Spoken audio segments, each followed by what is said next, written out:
바른 믿음 시리즈 벌써 5번째 시간이네요. 나는 이것을 누립니다. 나는 이것을 누립니다. 라는 제목으로 함께 은혜 나누겠습니다.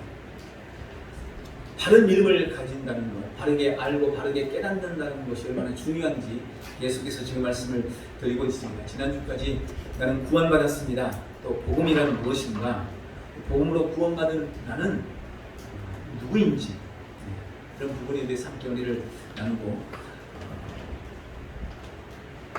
나 자신을 돌아보고 신앙의 어떤 바른 개념을 정립하는 시간을 갖고 있습니다.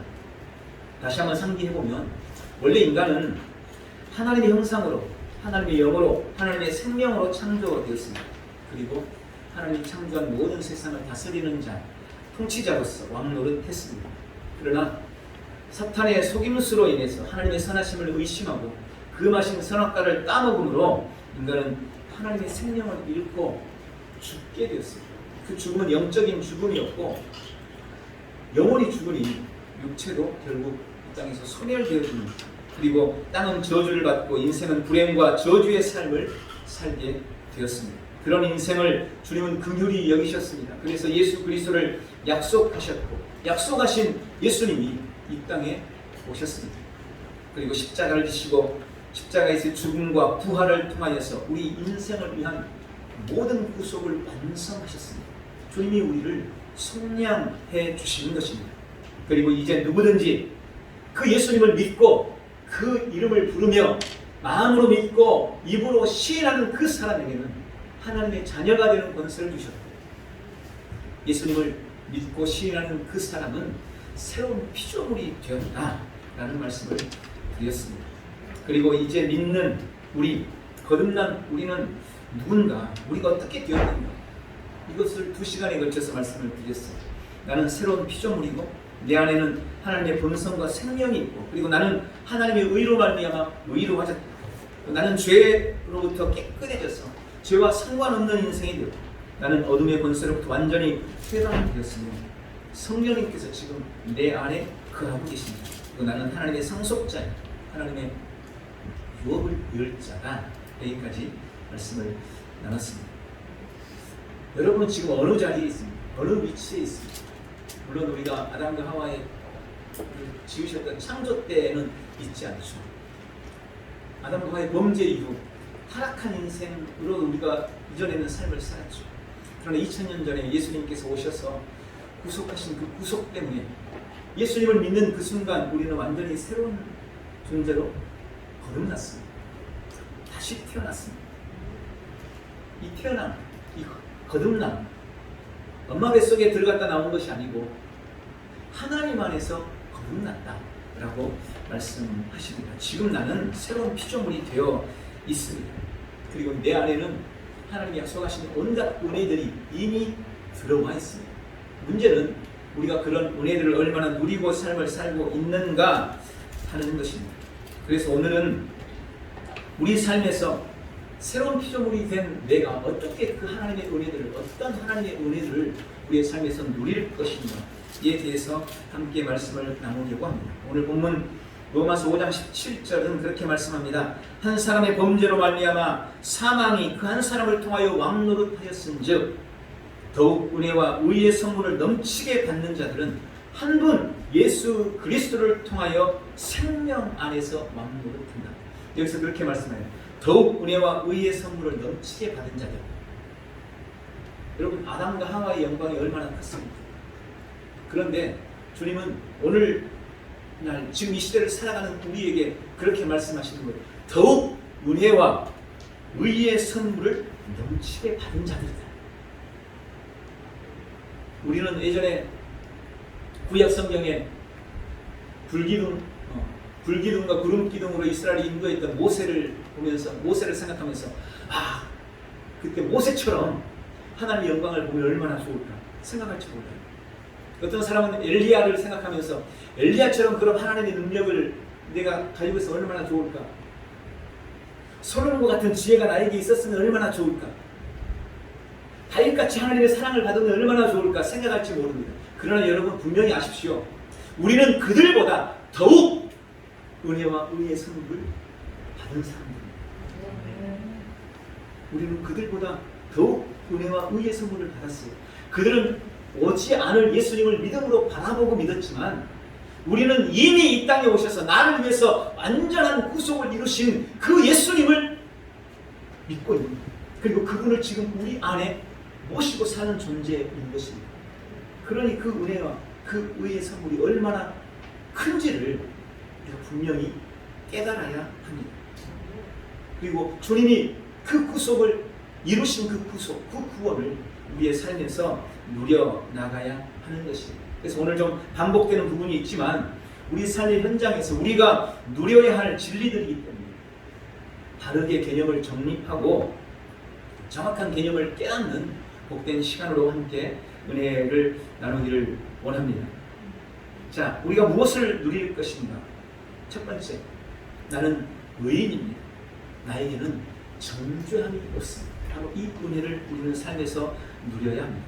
요한일서 1장 9절에 만일 우리가 우리 죄를 자백하면 그는 믿으시고 우로사 우리 죄를 사하시고 우리를 모든 불의에서 깨끗하게 하실 것이요. 여러분, 하나님은 선하신 분이십니다. 그리고 그 선하신 주님 안에서, 하나님 안에서 우리는 의가 되었습니다.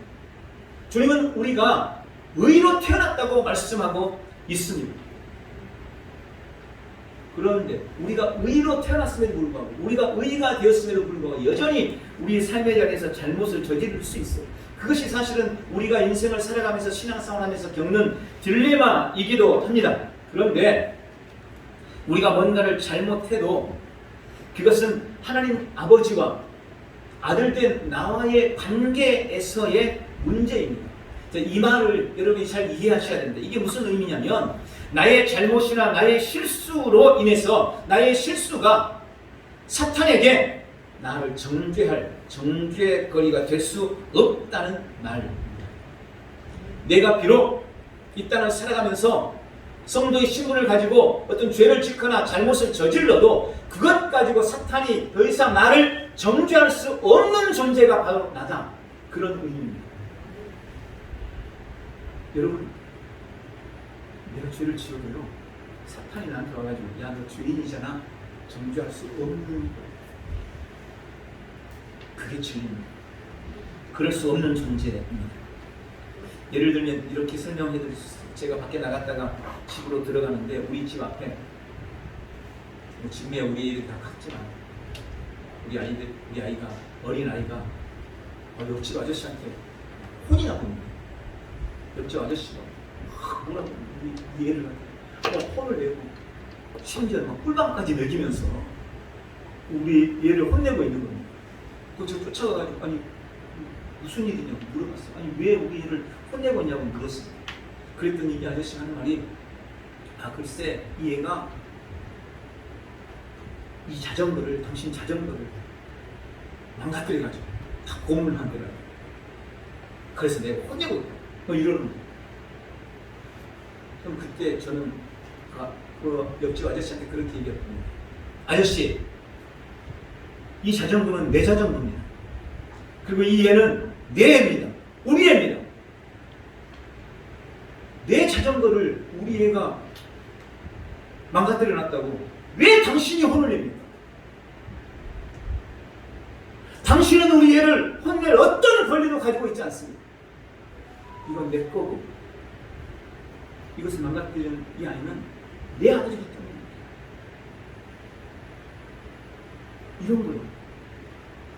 여러분, 이게 불법입니까? 이게 잘못한 겁니까? 아닙니다. 이와 마찬가지로 하나님은 나의 아버지이십니다.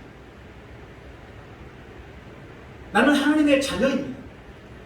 우리는 하나님 아버지와의 관계 속에서 삶을 살아가고 있습니다. 그리고 우리는 주님의 은혜로, 의로 완전히 거듭나 버렸습니다. 이제 내가 주님 앞에서 어떤 죄를 지어도 그것은 하나님과 나와의 관계, 아버지와 아들과의 관계의 문제이지 그것을 가지고 사탄이 나를 결코 정죄할 수 없다는 이야기입니다. 이것을 믿으시기 바랍니다. 우리가 하나님의 생명을 가져도 여전히 잘못을 저지를 수 있어요. 실수할 수 있습니다. 왜 그렇습니까? 우리가 여전히 혼을 가지고 있고 우리의 육신 안에서 살아가고 있기 때문에 그런 것입니다. 지금 점점 변화되고 성숙해가고 있는 과정 속에 있기 때문에 실수할 수 있고 잘못을 저지를 수 있습니다. 그러나 내가 그런 실수와 잘못을 저질름에도 불구하고 그것은 나와 하나님과의 관계인 것입니다. 그것으로 그 누구도 나를 정죄할 수 없다고 말씀하고 있는 것입니다. 그리고 주님은 우리 죄를 오늘 요한 1서 1장 9절에 자백하면 우리를 용서해 주신다고 말씀하고 계십니다. 자백이라는 말은 왜 여기서 회개라고 말하지 않고 자백이라고 했습니다. 자백은 내가 잘못한 것을 그냥 아버지 제가 이거 잘못했어요. 아버지 죄송해요. 제가 자전거를 망가뜨렸어요. 제가 실수로 자전거를 망가뜨려버렸어요. 아버지 죄송해요. 자기가 잘못한 것을 하나님 앞에 아뢰는 것, 이게 자백이에요. 자백과 회개는 완전히 다르다는 것을 아시기 바랍니다. 그리고 성경에 보면 제가 어제 말씀을 준비하는 것을 찾아봤어요. 성경에 보면 회개라는 단어가 정말 많이 나와 있습니다. 그런데 성경에 나와 있는 회개라는 단어 중 단 한 번도 그것을 하나님의 자녀에게 회개하라고 하신 적이 없습니다. 성도에게 회개하라고 한 적이 없습니다. 예수님을 이미 믿고 있는 우리에게 회개하라고 한 적이 단 한 번도 없습니다. 회개는 누가 해야 되느냐? 아직 믿지 않는 자, 아직 하나님을 모르는 사람들, 하나님의 자녀가 아닌 사람들, 그들에게 다 회개하라고 했습니다. 한번 찾아보세요. 이미 하나님의 자녀된 우리는 회개할 이유가 없습니다. 왜냐하면 이미 돌이켰기 때문에. 회개라는 게 뭐예요? 가던 길을 돌이킨다는 겁니다. 돌이킨다. 우리가 지옥을 향하여 가던 길에서 이미 돌이켜서 지금 천국으로 갔습니다. 아니, 정확하게 말하면 이미 옮겨져 버렸어요. 흑암의 권세에서 있던 우리가 하나님으로 말미암아 그리스도 예수로 말미암아 사랑의 아들의 나라로 이미 옮겨져 버렸습니다. 그런데 뭘 더 이상 돌이켜요?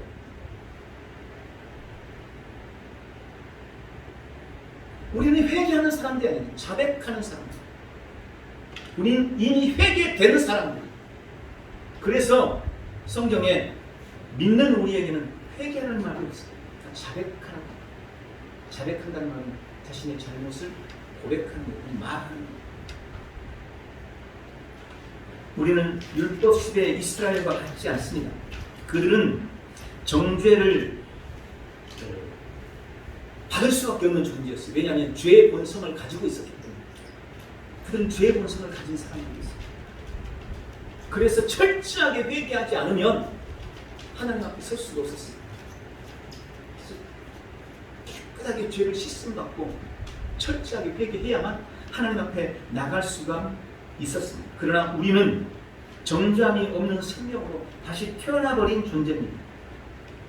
많은 사람들이 그럼에도 불구하고 여전히 율법적인 생각을 가지고 우리가 지은 죄를 다루려고 합니다. 그래서 하나님 앞에서 뭔가 눈물을 펑펑 흘리면서 마음이 좀 후련해지도록 한마디로 회개하지 않으면 뭔가 마음속에 좀 찜찜하다는 그런 생각을 가지고 있습니다. 눈물을 흘리면서 용서를 받았다는 느낌이 들어야 속이 후련합니다. 그래서 계속해서 회개를 하고 있는 것입니다. 그러나 로마서 8장 1절은 분명하게 말씀합니다. 그러므로 이제 그리스도 예수 안에 있는 자에게는 결코 정죄함이 없나니 이는 그리스도 예수 안에 있는 생명의 성령의 법이 죄와 사망의 법에서 너를 해방하였습니다. 우리는 더 이상 정죄함이 없습니다. 이미 정죄될 수 없는 몸으로 거듭나 버렸기 때문에 사탄도 우리를 정죄할 수 없습니다. 사람도 우리를 죄 있다 정죄할 수 없는 거예요. 우리는 여전히 하나님 앞에 담대하게 설 수 있습니다. 죄를 지었음에도 불구하고 잘못을 저질름에도 불구하고 우리는 하나님 앞에 담대히 설 수 있습니다. 사탄 앞에서도 담대할 수 있어야 합니다. 사탄은 우리 속에 들어와서 자꾸 우리에게 정죄감을 심어요. 야, 너 봐봐, 너 예수 믿는다고 하지만 너 또 죄 지었잖아. 너 네 생각 속에 들어있는 거 한번 들여다봐라. 네가 무슨 하나님의 자녀야. 우리도 자꾸 정죄해요. 그러나 속지 마십시오. 아니야. 예수님이 이미 나의 모든 죄를 사하셨어. 나는 더 이상 정죄함이 없어. 사탄아, 너는 나를 정죄할 수 없다. 주 앞에 당당하시다. 사람들 앞에서 잘못하면 정직하게 사과하고 용서를 빌면 그것으로 끝이고, 그러면 되는 거예요. 정죄함을 가지고 그렇게 의기소침해 있을 필요가 없는 것입니다. 하나님 앞에서도, 사탄 마귀 앞에서도, 사람 앞에서도 정죄함이 없는 은혜를 우리는 누려야 합니다. 나에게는 정죄함이 없습니다. 정죄는 이미 예수님께서 당하셨습니다. 정죄 당하셔서 지옥에까지 다녀오셨습니다. 나에게는 결코 정죄함이 없습니다. 이 놀라운 은혜를 여러분의 삶의 자리에서 누리시기를 주님의 이름으로 축원합니다. 두 번째로 우리가 누리는 것은 치유와 건강입니다. 우리는 치유와 건강을 누려야 합니다.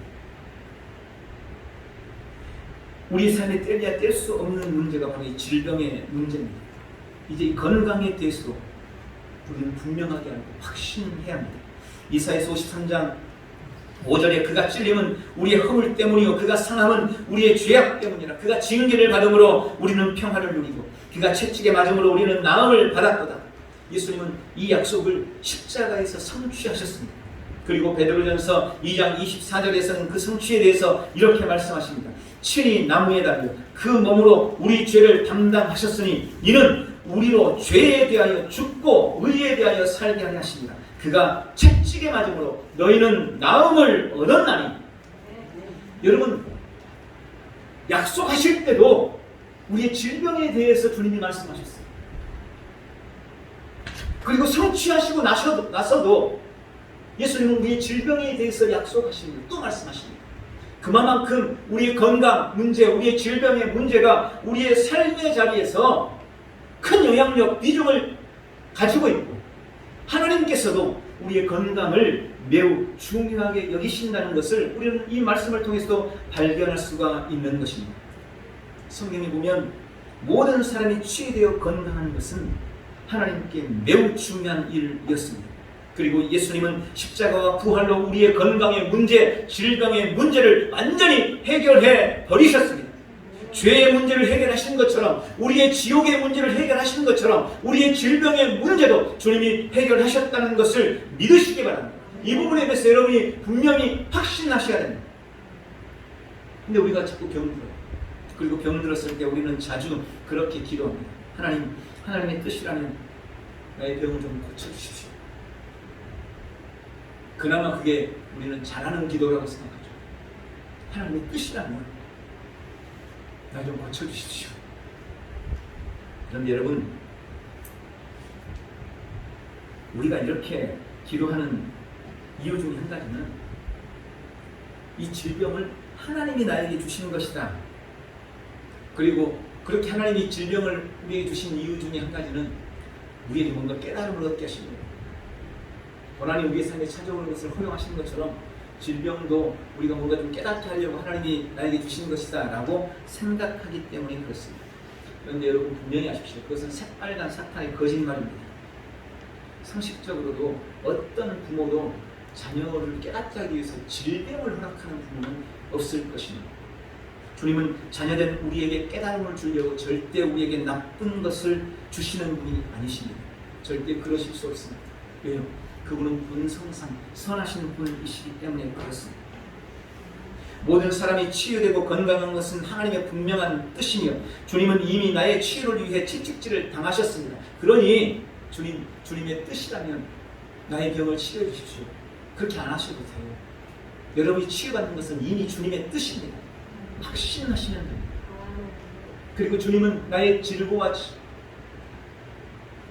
건강의 문제를 위해서, 치유를 위해서 이미 채찍질을 당하셨어요. 이 사실을 믿으시기 바랍니다. 주장하시기 바랍니다. 우리는 잘못된 지식과 개념을 버려야 합니다. 믿음으로 건강을 주장해야 합니다. 믿음으로 질병을 거절하시기를 주님의 이름으로 축원합니다.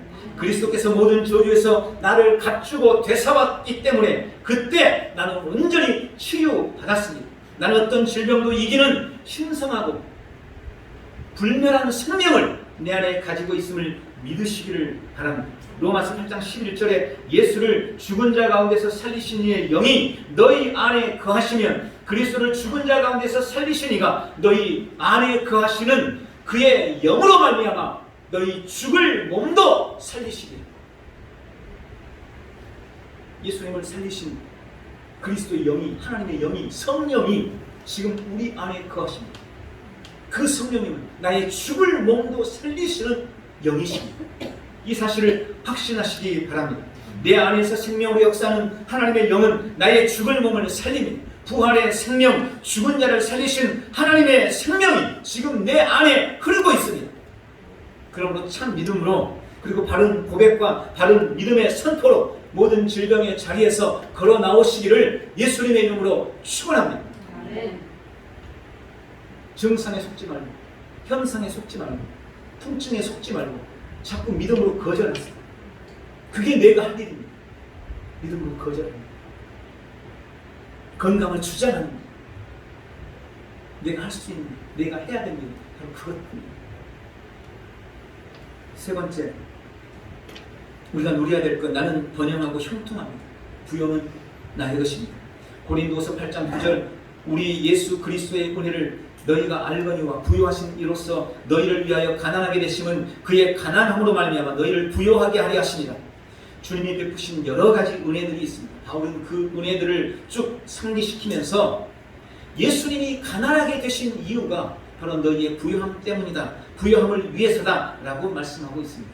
예수님은 하늘의 영광을 버리고 하늘의 부를 버리고 이 땅에 오셨습니다. 가장 비천한 모습으로, 가장 낮은 곳으로 오셨습니다. 스스로 가난해지셨습니다. 예수님은 공생의 사역을 하시면서도 그 사실을 제자들에게 자주 주지시켰어요. 마태복음 8장 20절에 보면 여우도 굴이 있고 공중에 새도 거처가 있으되 인자는 머리 둘 곳이 없더라. 여우보다, 공중의 새보다 내가 못하구나, 내가 그렇게 가난하구나, 나는 있을 것도 없구나, 거처가 없구나. 자꾸 그 사실을 제자들에게 주지시킨 겁니다. 왜 그러셨을까? 그 이유가, 그래, 내가 이렇게 가난해진 거, 너희의 가난함을 벗고 너희가 부유하기 위함이다. 이 사실을 말씀하기 위해서 계속해서 이런 사실들 주지시키셨던 것입니다. 주님은 우리가 부유하기를 원하십니다. 예수님을 믿고 자녀된 우리는 지금 하나님의 상속자로 살고 있습니다. 아브라함을 이어 하나님의 유업을 이을 자가 바로 우리, 이 사실을 믿으시기 바랍니다. 하나님의 상속자인 우리는 결코 비천할 수 없습니다. 결코 가난해서는 안 됩니다. 주님은 우리에게 재물 얻는 능을 주셨다고 말씀하십니다. 예수 믿는 나는 복으로 태어났습니다. 나는 가는 곳마다 복이 따라다닙니다.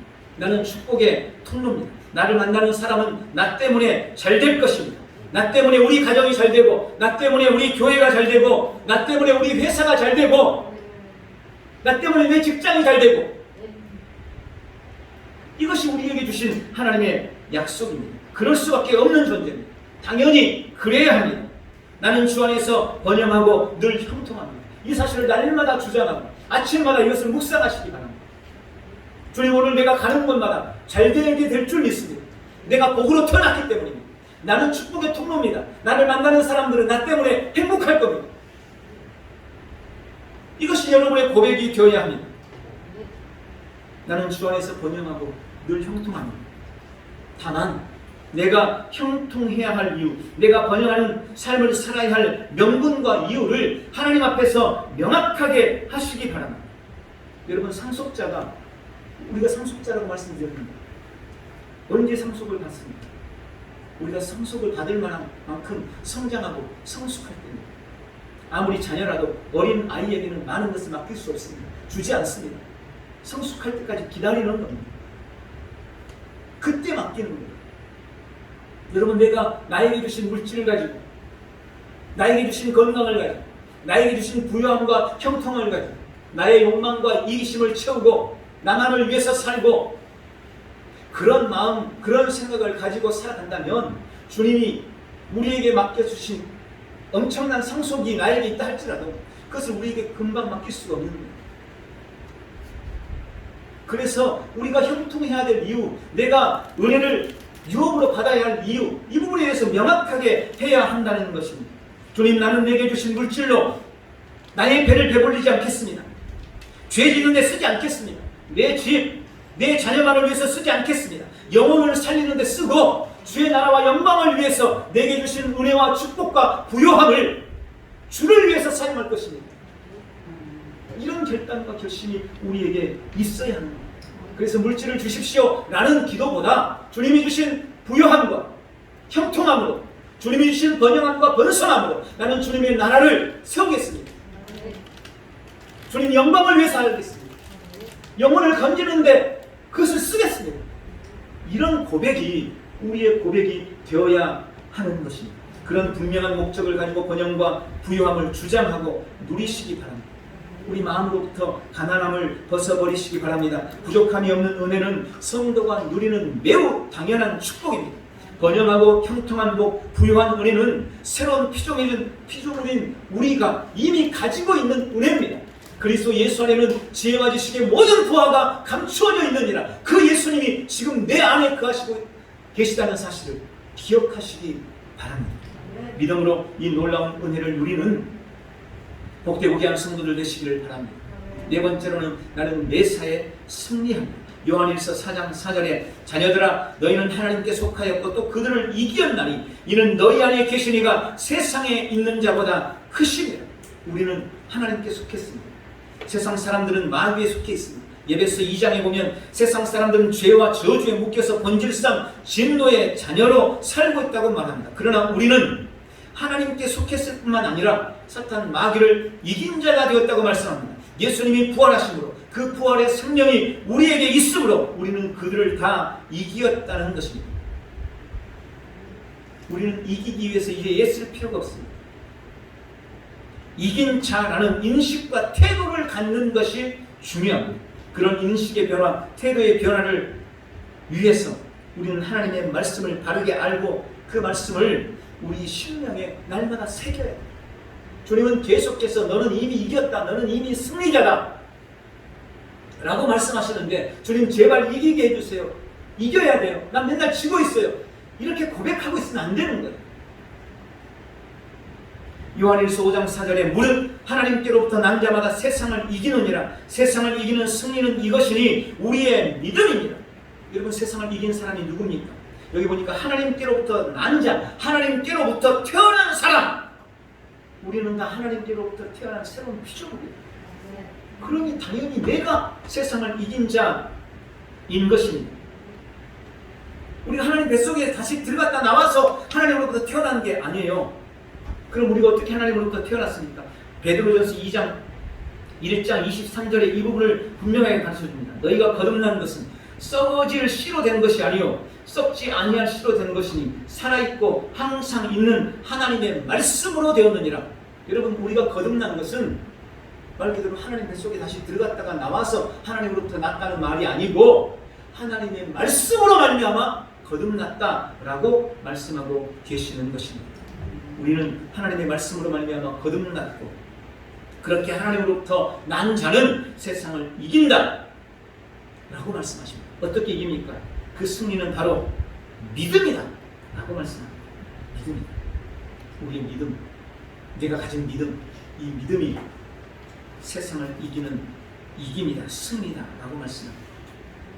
그런데 우리가 이런 말씀을 들을 때마다 자꾸 우리 속에 그런 고민이 생기는 거예요. 아니 목사님 말이야 그렇게 하고 성경은 그렇게 말하지만 실제로는 그러지 못하잖아요.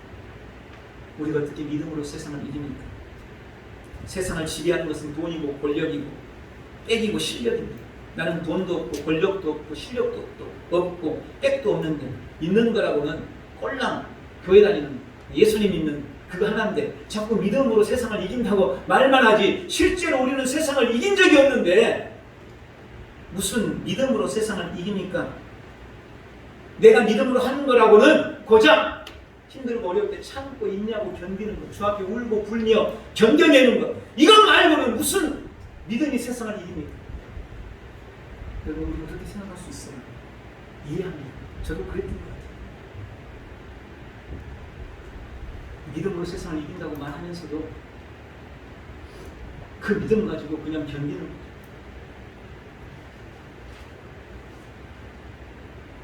지나가리라.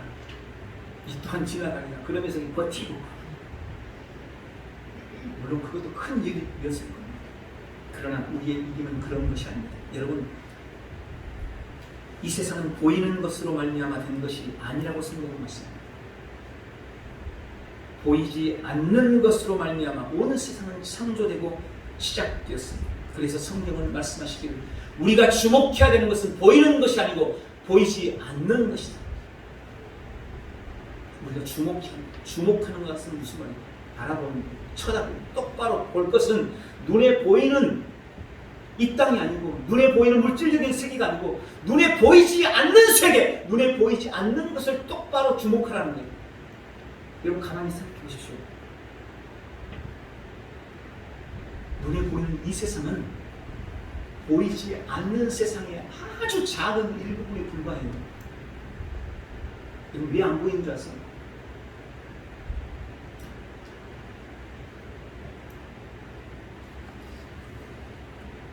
눈에 보이는 게 안 보이는 것의 작은 한 부분입니다. 가만히 생각해보세요. 이 안에 지금 아무것도 없는 것 같잖아요. 근데 얼마나 많은 것들이 있는 줄 아세요? 먼지들은요 너무 적으니까 안 보여요. 근데 먼지가 없나요? 아니, 먼지 있어요. 먼지 날아다니지만 너무 작으니까 안 보이는 거예요. 주님이 보실 때는 그런 거예요. 눈에 보이는 이 세상은 눈에 보이지 않는 엄청나게 넓고 큰 세상에 정말 이 작은 부분, 그래서 눈에 안 보여요. 그래서 우리는요 이 눈에 안 보이는 그걸 쳐다보려고 그걸 보지 말고 눈에 보이지 않는 세계를 바라보라는 거예요. 이 눈에 보이는 세상은 눈에 보이지 않는 세상에 의해서 지배당합니다. 움직이고 있어요. 그걸 흔히 조영기 목사님 그렇게 4차원의 세계, 3차원의 세계. 이 3차원이라는 세계는 눈에 보이지 않는 4차원의 세계에 의해서 움직이고 다스려지는 것입니다. 눈에 보이는 이 3차원의 세계를 이기는 힘은 믿음이라고 주님이 말씀하시는 이유는 이 믿음이야말로 4차원의 세계의 것이기 때문에 우리에게는 믿음이 있습니다. 이 믿음은 그렇게 허망하고 작고 나약한 것이 아니에요. 그냥 힘든 세상을 인내하고 견디고 울고 불고 인내할 수 있는, 여러분 그 정도의 것이 믿음이 아닙니다. 믿음은 눈에 보이는 3차원의 세계를 움직이는 힘이 있는 거예요. 그래서 주님은 우리가 믿음으로 말미암아 세상을 이길 수 있다고. 너는 이미 세상을 이기는 믿음을 소유하고 있다고. 너는 이미 3차원의 세계를 그 믿음으로 움직이고 주장하고 다스리고 통치할 수 있다고. 그렇게 주님이 말씀하고 계시는 것입니다.